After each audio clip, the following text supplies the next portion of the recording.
miarabatsika tonona Antananarivo manao izao fanambarana izao ny tena amin'ny matokona andraikitra voalohany ato eto anivon'ny commune urbaine Antananarivo.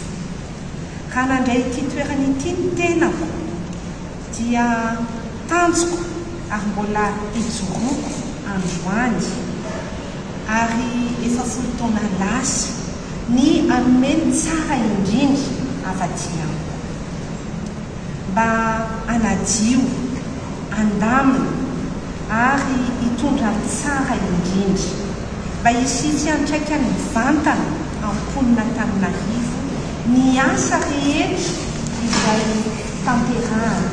tanterahanay mpiara-miasa izay miisa 4000 eto anivon'ny commune Antananarivo iarahana amin'ireo mpanorotsaina 7 ny tanjona dia iray anasoa anatsara ny fiainam-ponina Antananarivo.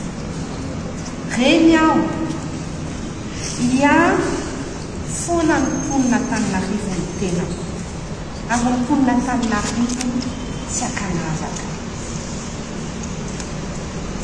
Vonina iara-iasa amin'izay rehetra anasoana Antananarivo ary mangataka fahendrena amin'Andriamanitra isan'andro ary mangataka aminareo koa mba hivavaka ho ahy.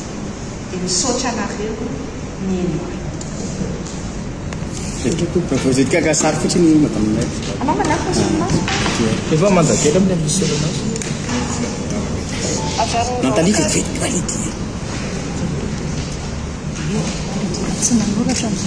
Ça a été. Faut ta mère.